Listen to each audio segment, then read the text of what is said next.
내가 직장이 없고 잡히는 소득이 없다고 해서 대출이 안 되는 건 아니에요. 자, 환산소득 대체소득이란 도대체 무엇이냐 한번 살펴볼게요.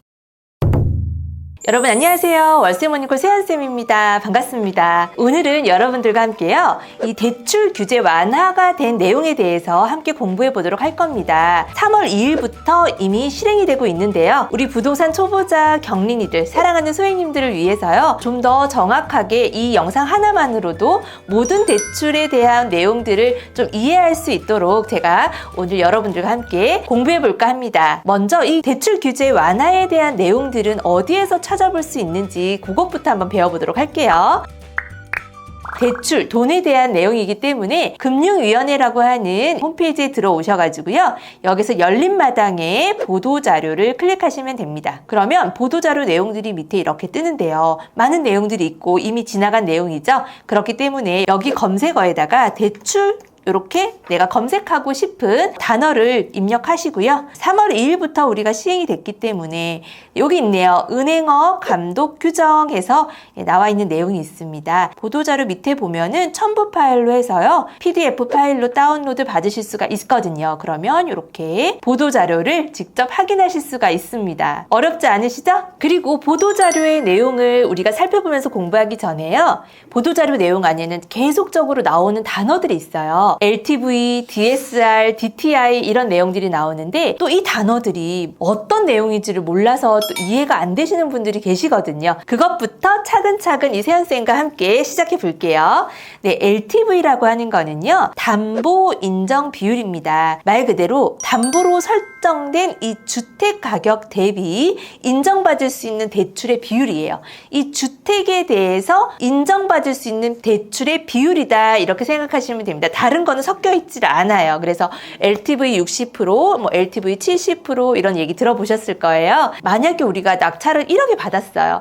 LTV 60%이면은요. 이 1억에 대한 60%죠. 그렇기 때문에 6천만 원이라고 하는 대출이 발생을 하고요. LTV 70%까지 가능합니다. 라고 하면은 7천만 원까지 대출이 가능하다. 이렇게 생각하시면 됩니다. 자, DSR이라고 하는 거는 또 뭐냐? 이 DSR이라고 하는 이 단어를 가장 많이 듣게 되실 거예요. 이 소득에 관련된 건데요. 주택 대출 원리금 상환액과 주택이 아닌 또 예를 들면 신용대출이라든지 마이너스 통장 대출이라든지 이런 모든 대출의 원리금 상환액을 내 연간 소득으로 나누는 값을 말을 해요. 그렇기 때문에 DSR은 개인의 소득에 따라서 이 대출의 비율이 굉장히 달라질 수가 있습니다. 자, 그 다음 DTI라고 있는데요. 이 DTI는요, 총 부채 상환 비율이에요. DSR과의 차이점은 무엇이냐? 주택 대출 원리금 상환액과 주택이 아닌 기타 대출 원리금 상환액이 아닌 그 기타 대출에 대해서는 이자 상환액만을 보는 겁니다. 그래서 내 연간 소득을 나누는 비율을 말을 하는데요. 그렇게 비교를 했을 때 DSR은 모든 원금까지잖아요. 그쵸? 이자와 원금을 다 포함한 거고 DTI는 주택 외에 기타 대출 비용에 대해서는 이자만 본다. 그렇기 때문에 이 파이는 DSR이 훨씬 더 크죠. 그래서 우리가 DTI보다는 DSR을 더 많이 보는 거예요. 이제 좀 이해가 되시나요? 그래서 소득이 굉장히 중요하구나. 하지만 내가 직장이 없고 잡히는 소득이 없다고 해서 대출이 안 되는 건 아니에요. 인정소득이라는 게 있고요. 환산소득, 대체소득이라는 게 있기 때문에 이 내용도 뒤에서 세연쌤과 함께 공부해 보도록 하겠습니다. 보도자료 내용을 보면은 이 6가지의 대출 규제가 완화가 되었어요. 자, 첫 번째, 다주택자 규제지역 내에 주택담보대출을 허용하고 두 번째, 임대 매매 사업자에 대한 주택담보대출도 허용하고 세 번째, 임차보증금, 반환 목적, 주택담보대출의 각종 제한 규정을 완화시켜준다고 합니다. 네 번째, 생활안전자금 목적, 주택담보대출 한도를 폐지하고요. 다섯 번째, 주택담보대출 대환 시에 기존 대출의 DSR을 적용한다고 하고요. 여섯 번째, 서민 실수요자의 주택담보대출 한도를 폐지한다고 하네요. 이미 적용이 되고 있습니다. 하나하나를 좀 세부적으로 들여다보면은요. 1번 다주택자 규제지역 내 주택담보대출을 허용한다고 하죠. 다주택자들은요. 규제지역 내에 대출이 전혀 1절 안 나왔어요. 손발을 꽁꽁 묶어놨는데요. 바뀐 대출 규제로는요. 다주택자의 규제지역 내에 주택 구입 목적 주택담보대출 취급을 허용합니다.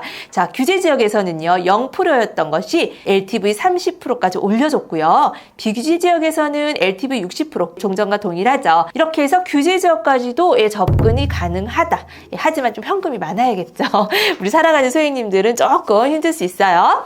자, 두 번째, 임대매매사업자에 대한 주택담보대출 허용입니다. 매매사업자, 임대사업자들은 주택담보대출을 전혀 해주지 않았어요. 그런데 자, 개선안으로는 주택임대매매사업자에 대한 주택담보대출 취급을 허용하고요. 규제지역에서는 마찬가지로 0%에서 30%까지 올려줬고요. 비규제지역에서도 전혀 나오지 않았는데요. 0%에서 60%까지 적용을 해줍니다. 대출 규제가 있기 전에도 우리가 매매사업자나 임대사업자를 통해서 대출을 발생을 시켰는데 그 전으로 다시 돌아간 거나 마찬가지죠. 여기에서 임대사업자라는 거는요. 우리가 10년, 15년 이렇게 묶어놓는 임대사업자가 아니더라도요. 세무서에 가셔가지고 내가 낙찰받은 부동산을 임대사업을 먼저 해놓고 그리고 대출을 받으시면 됩니다. 이거는 10년, 15년 적용 안 받고 그냥 여기는 내가 임대를 놓겠다라고는 임대사업자를 내는 겁니다. 자, 세 번째, 임차 보증금 반환 목적 주택담보대출 관련 각종 제한을 완화시켜 주는데요. 기존에는요. 각종 제한이 굉장히 많이 존재했어요. 자, 첫 번째로 투기지역 15억 초과 아파트에 대한 주택담보대출을 2억으로 한정지었어요. 그리고 두 번째는 규제지역 내 9억 초과 주택에 대해서는 전입을 했었어야 됐어요. 그렇기 때문에 저희가 임대보증금 반환 목적으로 대출을 받기가 좀 어려웠어요. 내가 살고 있는 지역 이건 투자로 해놓은 건데 이사하기는 너무 어렵잖아요. 실제로 주소를 옮겨야 하는데 아이들 학교 다니는 문제도 있고 또 직장 출퇴근 문제도 있기 때문에 현실적으로는 굉장히 불가능했죠. 그러니까 말 그대로 실제로 거주할 사람들한테만 대출을 해주겠다 이런 목적이었어요. 자, 세 번째, 2주택 보유세대 규제지역 소재 담보대출 취득 시 다른 주택을 또 처분해야 되는 조건이 있었거든요. 또 처분하자는 세금 부분도 있고 또 여기에 또 임차로 살고 계시는 임차인이 아직 거주를 하고 있는 경우에는 또 처분하기가 굉장히 어려웠죠. 그런 애로사항들을 이제는 완전히 다 풀어주겠다. 네 번째, 3주택 이상 보유세대의 규제지역 내 주택담보대출 금지. 그냥 대출 나오지 않았어요. 하지만 대출 완화를 해주면서 바뀌었습니다. 임차보증금 반환 목적 주택담보대출 취급 시 각종 제한을 모두 다 폐지한다. 그런데 아까 앞에서도 말했지만 LTV DSR 범위 한도 내에서 대출을 해주겠다. 네, 이 조건은 계속 꼬리표처럼 달려오는데요. 이거를 풀어주기란 그렇게 쉽지 않을 것 같아요. 그래도 어쨌든 풀어줬다라는 거에 또 우리가 의의를 두고 다주택자들은 굉장히 또 기쁜 소식이죠. 자, 네 번째, 생활안정자금 목적 주택담보대출 한도 폐지. 생활안정자금 목적으로 해서 주택담보대출을 연 최대 2억까지 가능했는데요. 지금 대출 규제 완화가 되고 나서는요. 생활안정자금 목적 주택담보대출 대출 한도를 폐지했어요. 하지만 여기에서도 꼬리표처럼 달려오는 것이 LTV, DSR 범위 한도 내에서 대출 취급이 가능하다. 어쨌든 폐지됐다. 네, 금액 2억까지가 아니라 그 이상도 가능하다라는 거죠. 근데 생활안정자금을 목적으로 해서 우리가 주택담보대출을 받을 경우에는 다른 주택을 취득할 경우에 상환을 바로 해야 되는 또 그런 조건이 있어요. 이런 부분들 명확하게 알고 계시면 좋고요. 그러면 이게 의미 없지 않느냐? 아니죠. 비주택이 있습니다. 우리에게는 비주택이 있습니다. 상가나 토지도 있으니까는요. 여러분 그런 쪽으로 좀 활용하셔도 좋을 것 같아요. 실제로 저희 교육생분들 같은 경우에는 생활안전자금 목적으로 해서 대출을 받으셔서 비주택으로 꾸준하게 투자하시고 계시는 분들도 많이 계십니다. 다섯 번째, 주택담보대출 대환 시 기존 대출 시점에 DSR을 적용한다. 원칙적으로는요. 신규 대출로 우리가 대출을 받을 때에는 지금 현재의 이 사람의 소득이라든지 이런 DSR을 보고 다시 적용을 해줬거든요. 만약 그랬을 때 이 DSR 한도가 줄어들거나 왜냐하면 우리가 금리가 올랐기 때문에 DSR 한도가 좀 줄어들 수 있잖아요. 현재가 아닌 기존에 받았던 만큼은 해주겠다. 줄어들지 않는다. 되니까 염려하지 마라. 이런 이야기라고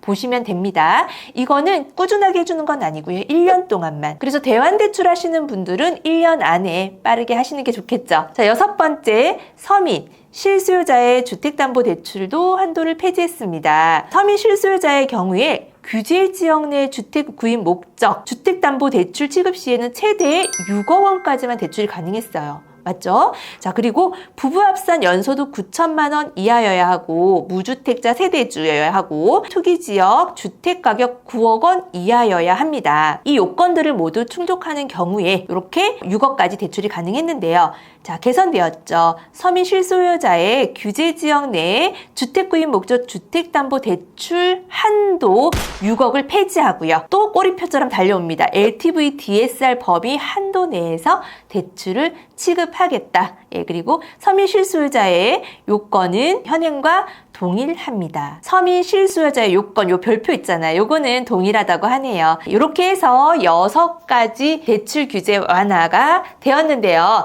자, 한마디로 말해서 다주택자들의 대출 규제를 좀 많이 대폭 완화를 해줬네요. 하지만 우리가 LTV, DSR은 계속적으로 꼬리표처럼 달려간다. 이 부분이 좀 또 걸리잖아요. 그럼 나는 대출이 또 안 되나? 이렇게 또 염려하시는데요. 제가 아까 환산소득, 대체소득이라는 게 있다고 말씀을 드렸죠. 자, 환산소득, 대체소득이란 도대체 무엇이냐? 한번 살펴볼게요. 말 그대로 소득이 없지만 또는 이제 뭐 알바나 프리랜서 하시는 분들은 정확하게 소득을 또 잡지 않으시는 분들이 계시거든요. 자, 이런 분들은 다른 것을 이용해서 소득으로 인정해준다라고 했어요. 자, 2023년도에 좀 바뀐 내용들이 있기 때문에 그 부분에 대해서 자료를 보면서 함께 이해하도록 할게요. 국민연금 3개월의 평균치를 내서 소득으로 인정을 해주고요. 뭐 예를 들면은 이번 달은 7만 원, 다음 달은 8만 원, 그 다음 달은 9만 원 이런 식으로 제가 국민연금을 납부를 했다면 평균이 어떻게 되죠? 8만 원이죠. 8만 원으로 해서 인정을 해주겠다. 자, 건보료는 3개월치 평균값을 내서 인정소득으로 잡아주는 거고요. 카드값은 1년 사용액을 기준으로 해서 소득으로 잡아주는데요. 이런 얘기 많이 들어보셨죠? 여기서 건보료 같은 경우에는 지역 의료보험만 가능합니다. 그리고 지역 세대주여야만이 적용을 받을 수가 있어요. 예를 들어서 나는 따로 우리 부모님께서 내고 계셔서 거기에 그냥 얹혀 있다. 예, 그래서 부모님께서 지역 의료보험료를 내고 계신다. 이런 경우에는 나와는 상관이 없어요. 나한테 적용받지 않아요. 내가 그 지역의 세대주여야 하고 내 이름으로 납부를 해야지 인정이 됩니다. 그 다음에 이게 1년 카드 사용액, 이 부분이 여러분들이 가장 좋은 대체 소득이죠. 이왕에 소비를 하는 거 막 그냥 일부러 소비를 하라는 거는 절대 아니에요. 우리 정말 아껴 쓰는 것부터 지출을 줄이는 것부터 우리 사랑하는 소유인들은 지켜주셔야 되는데 이왕에 쓰는 소비, 꼭 써야 되는 그런 소비들은 체크카드 아니고요. 신용카드를 쓰셔야 됩니다. 신용카드를 쓰고 결제일이 아니더라도 핸드폰을 통해서 이 길, 그 다음 날이나 다다음 날에 바로 또 결제를 하실 수가 있거든요. 그런 식으로 내 소비를 좀 통제하면서 대체 소득을 인정받을 수 있는 이 신용카드 사용을 좀 하시면은 DSR 적용을 받으실 수 있기 때문에 여러분들이 대출을 받는데 전혀 문제가 없죠. 자, 보시면은요. 카드 사용에 480만 원 정도 1년에 사용을 했다면 1,000만 원의 소득으로 인정을 해주고요.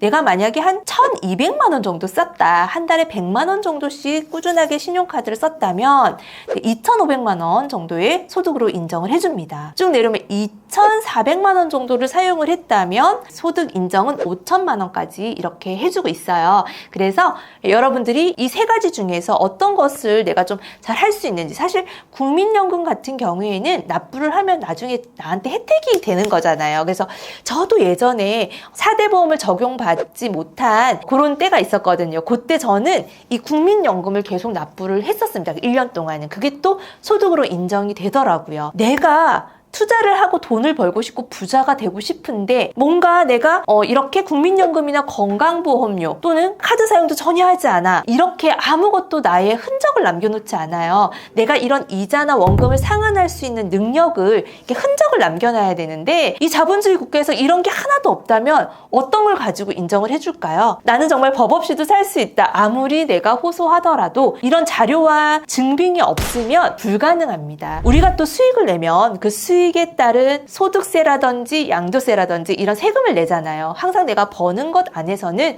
세금을 낸다라는 이런 마인드를 좀 바꾸셔야 합니다. 저도 처음에 초보 시절에 이런 세금을 내는 거, 또 이런 거 좀 내가 증빙을 하기 위해서 좀 해놔야 되는 것들, 이런 게 좀 아까웠는데 사실 지금 꾸준히 하다 보니까 이런 것들을 좀 많이 활용해서 좀 더 적극적으로 할 수 있지 않았을까라는 또 후회가 되더라고요. 오늘 우리 사랑하는 소행님들과 함께 대출 규제의 완화된 내용을 함께 다시 한번 공부를 했고요. 그리고 LTV, DSR, DTI라고 하는 용어도 함께 공부를 했습니다. 그리고 소득이 없더라도 환산소득, 대체소득을 증빙할 수 있는 내용에 대해서 같이 공부를 했는데 오늘 좀 내용이 많았어요. 어렵진 않으셨나 모르겠습니다. 자, 이런 내용들 여러분들 잘 알고 2023년도에는 우리 사랑하는 소행님들 좋은 일 많은 한 해 되셨으면 좋겠습니다.